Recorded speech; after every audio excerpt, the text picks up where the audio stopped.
there, welcome back to Our Little Handmade Home. My name is Tanya, and today I'm going to show you a quick and easy way to make another building block of quilting, and that is the Hourglass Quilt Block. So let's get started.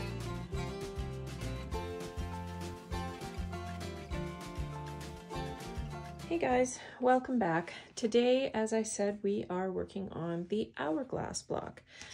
Just to show you what I'm starting with, I have this gorgeous Chelsea Garden layer cake. Sorry, my lights are reflecting on that.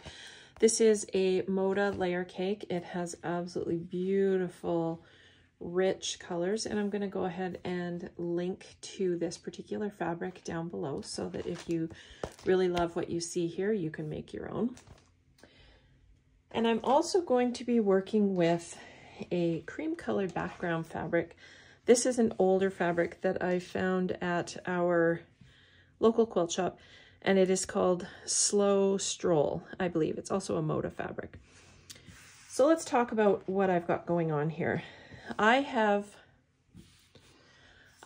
pulled two pieces out of the layer cake to show you how I get started on this block. These can be any color you want. I'm mix and matching them with the light colored background. It's going to be quite striking when it's all put together, so I'm excited to show you the finished product in a different video. So these are, of course, they're layer cakes, so I'm starting with a 10-inch square, and what I did was I took my yardage and I cut it down to 10-inch squares as well. Ideally, if you can find two layer cakes that work really well together, that makes this process even faster. So here's what we have. So as I said, we've got two 10-inch squares out of the layer cake, and I've got two 10-inch squares that I've cut for my background fabric.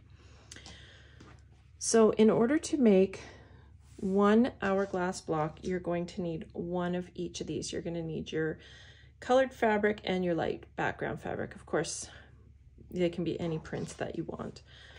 So we're going to start by putting them right sides together. And I always like to put the lighter colored fabric on top, just because we're going to be marking up the fabric and it's a lot easier to see. So I'm going to draw a line diagonally on these squares. I'm going to go from the top left down to the bottom right. Now you can use an erasable pen like these. These are the Friction colors. I don't know if you can see that very well. Friction colors, they are erasable. Make sure that if you're using them, they say erasable. Generally speaking, the heat is going to take these colors out, but I'll be cutting on that line later on anyways. So as you can see, I have marked my line, and then what we're going to do is we're going to sew a 1/4 inch seam down each side of this line. So I have a block here that I have already done that with. As you can see, I've got the line and then I've got my stitch lines. You can sort of see it on that side as well. Okay, so once we do that, we're going to go ahead and cut this along that same line. Like this. And then we're going to take this over to the ironing board and we're going to press it open. And make sure that when you're pressing, press your fabrics towards the darker print. Now I have two different pieces here that I've already prepared. And as you can see, I have opened them up and I've pressed them out towards the darker fabric. Of course, they just look like big half square triangles right now, so you know you're on the right path. So once you have them open and pressed, we're going to layer them back together, and we're going to put the light color, the light half of the square, onto the dark side of the square down below. Okay, so if I lift up the light, I'm going to see dark, and if I lift up the dark, I'm going to see the light. And what you want to do is you want to feel for that seam underneath there, and you want to nest it into place. Another way to tell that you have these laying the correct way is to open it this way. Because as you can see already, you can see the formation of the hourglass. So once you have those laid in place, we're going to get our ruler and our marker again, and we're going to draw a line from this corner down to this corner. And the same as before, we're going to go ahead and stitch 1/4 of an inch on each side of that line. Now make sure that you can still feel your seams nested into place, because that's going to give you your nice crisp points. You can always put a pin in there if you need to. So this is another set that I've already prepared.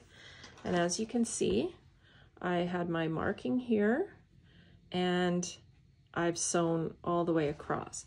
Now I'm going to, again, do like I did before.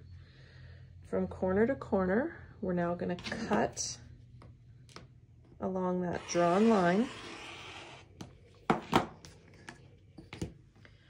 And then when we open it up, there's our hourglass. Just like that. Now, how easy was that? So then at this point, we're going to go back over to the ironing board. We're going to press, we're going to set our seams. We're going to press them open. And then in this case, because I started with a 10-inch, I'm going to trim these down to a 9-inch square. And we will wind up with an 8.5-inch square when we're done.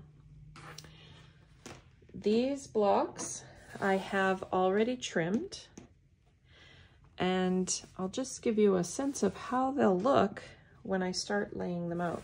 You can see that they have all different fabrics, so I'm gonna do them like that. Now, isn't that pretty? So these are 9-inch unfinished. They'll be 8.5 inches when they're finished. And that is all there is to an hourglass quilt block. Pretty simple. It's another one that you're going to want to add to your repertoire, your building blocks of quilting, and you can do so much with these. This on its own would actually be a super cute pillow cover, which kind of gives me a good idea. So be sure to tune in again next week when I'll be showing you how I have finished all of these blocks and what exactly you can do with them. I'll see you then.